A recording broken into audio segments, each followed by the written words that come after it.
Greetings everyone and welcome to my channel. I'm your host Captain Ryan. Today's video comes to us once again from Dear Mr. Frodo. And Dear Mr. Frodo is playing in the Tier 7 Premium US Destroyer, the USS Sims, here in World of Warships. As the battle is underway here, it's standard battle mode, and Mr. Frodo is going to head off towards where the A cap point would be. Now, because it's standard battle mode, this makes it a little more challenging if you're a destroyer to figure out exactly what your role in the game is. Mostly because you don't have caps to go rush up to and contest. Well, I mean, obviously there's the big cap, but you can't go rush up to and contest that right away. It'll only result in your death and the disappointment of your team.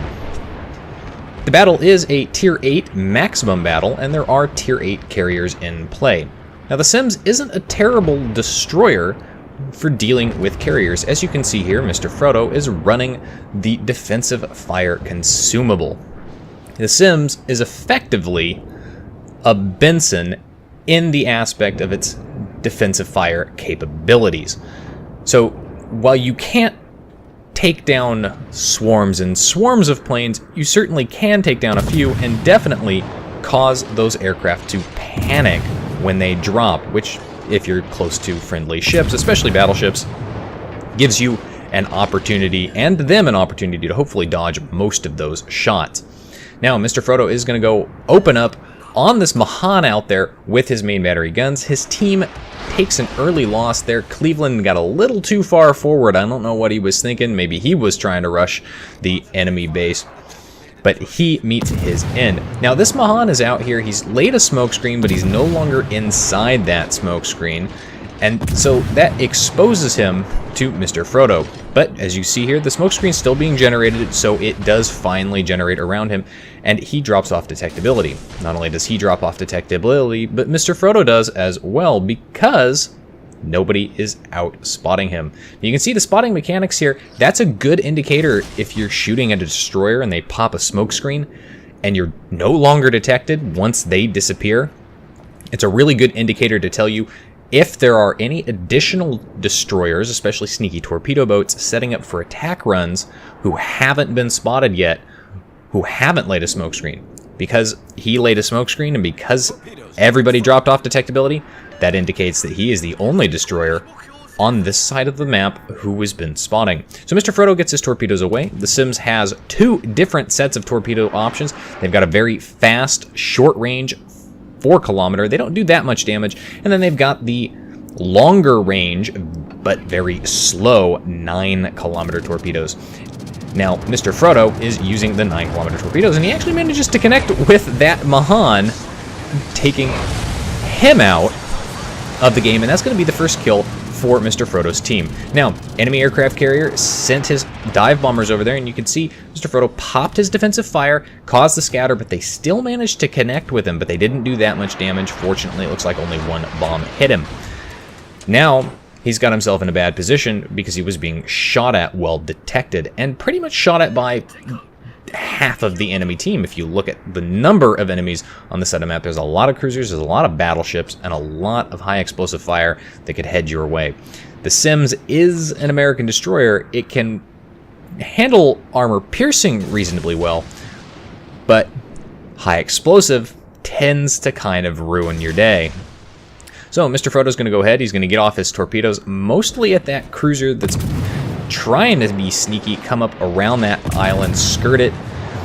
And now you can see here that this guy is slowing down. He's not going to just come out broadside into the open, because if you look at the minimap, you can see most of Mr. Frodo's team is in prime position to cause him significant problems if he did that.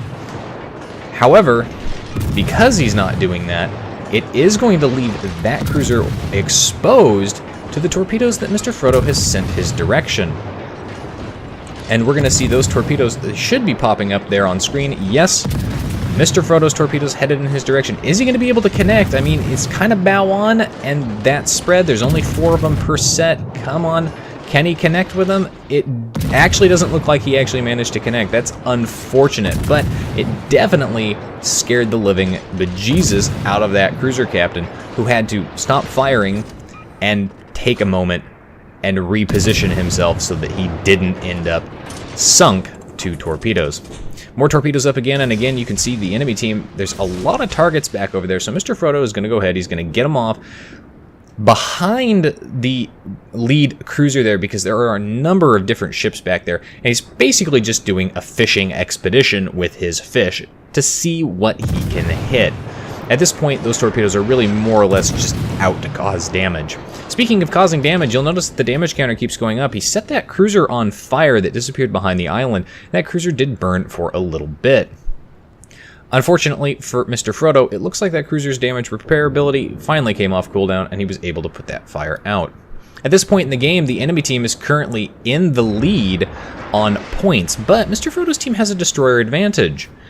And I always tell people, the team that gets that early destroyer advantage, especially if you've got an American destroyer, because they're so versatile when you're talking about the Mahan all the way up to the gearing, you really do give yourself a significant advantage in the battle in your ability to go out, spot the enemy team for your battleships and your cruisers, spot those enemy destroyers before they can get close enough to drop torpedoes, and in the case of this battle with carriers, you can spot those planes coming in before they can make an attack run on your friendly battleships, cruisers, and carriers. And that's really something that a lot of destroyer players tend to forget.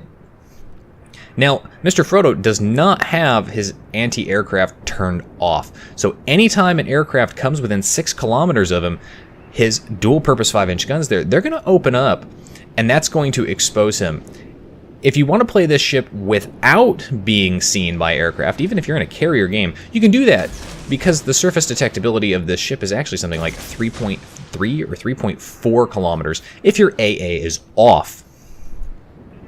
And you'll notice when I play my Fletcher, I rarely ever turn my anti-aircraft on unless the airplanes are, in fact, directly on top of me. Now, Mr. Frodo gets more torpedoes off down there. Again, there's a nice cluster of ships back over there, a couple of cruisers, a couple of battleships.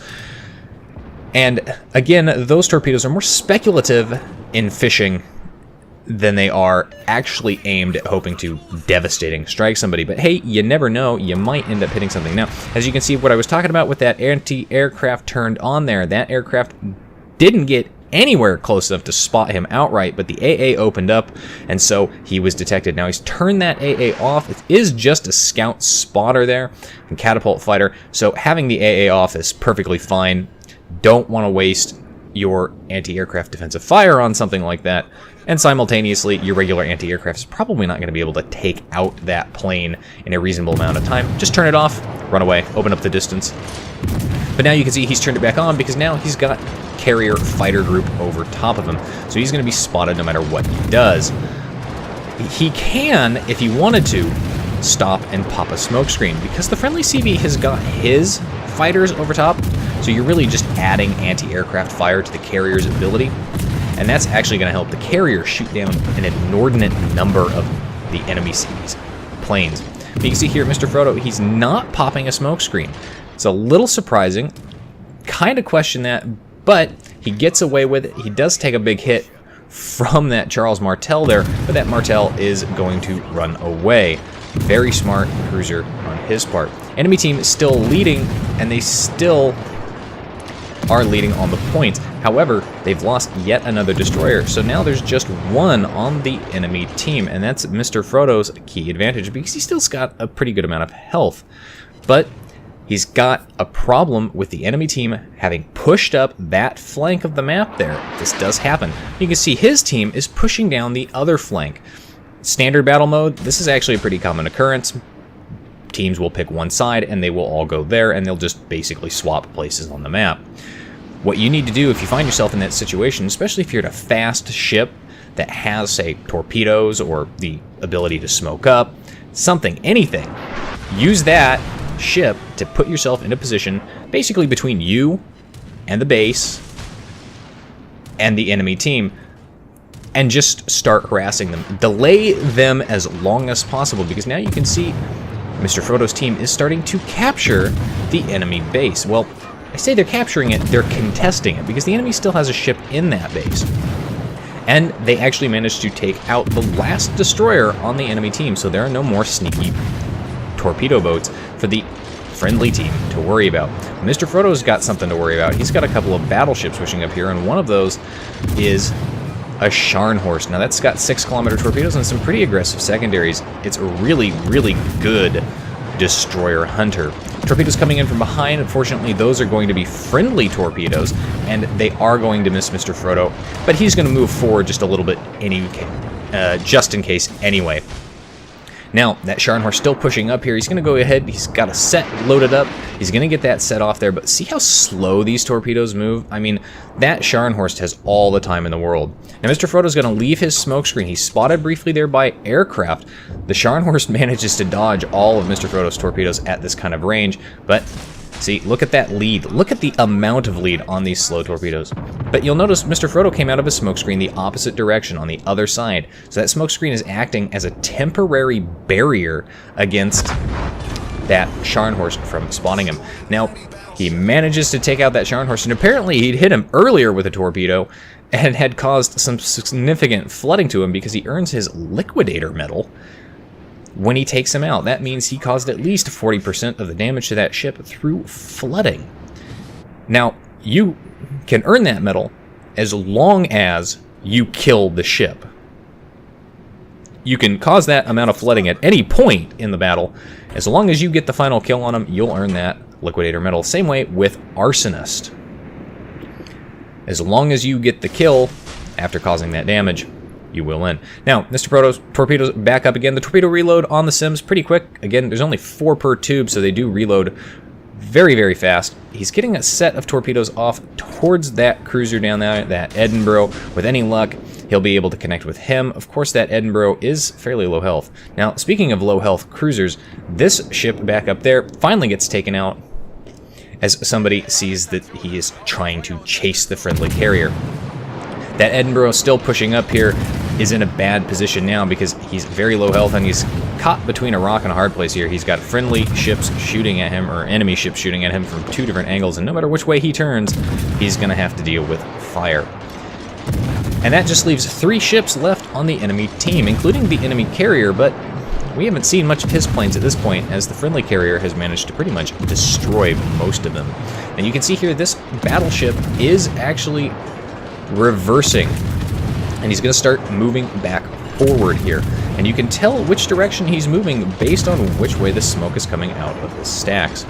Set of torpedoes there manages to connect with this battleship, but you notice no flooding because he was on fire and he put that fire out just as the torpedo hit, so no flooding there for Mr. Frodo. But Mr. Frodo is going to go ahead and he's going to drive in the attack. He doesn't necessarily have to drive in the attack. He could stop and pop his smokescreen. Here come enemy dive bombers. Again, we just talked about not seeing that carrier. That carrier is finally coming back here.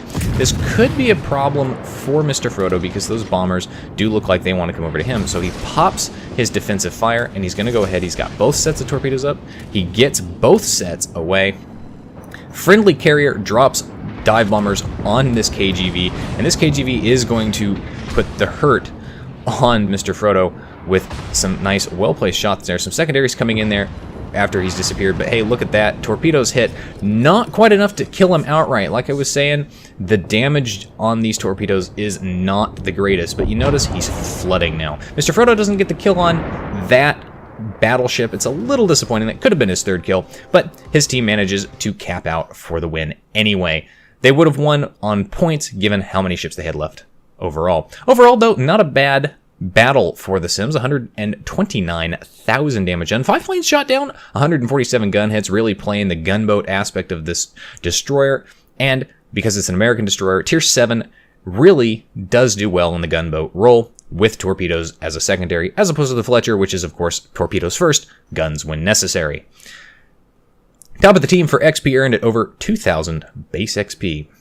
Anyway, that's it for today's video, folks. If you liked the video, hit that like button, hit the subscribe button, leave a comment down below. If you'd like to get semi-regular channel news and updates, you can do so by liking and following me on Facebook. If you'd like to help support me in the channel, I encourage you to become my supporter on Patreon. Patreon supporters do receive some additional perks. If you've got a replay like this one that you'd like to see featured on my channel, you're more than welcome to send it to my email. And if you'd like to watch me play various games live, albeit very intermittently, and not so much during the holiday season, you can do so by following me on Twitch. You can find the links for all of those in the video description down below. And as always, I'll see you next time. This is Captain Rye, signing off.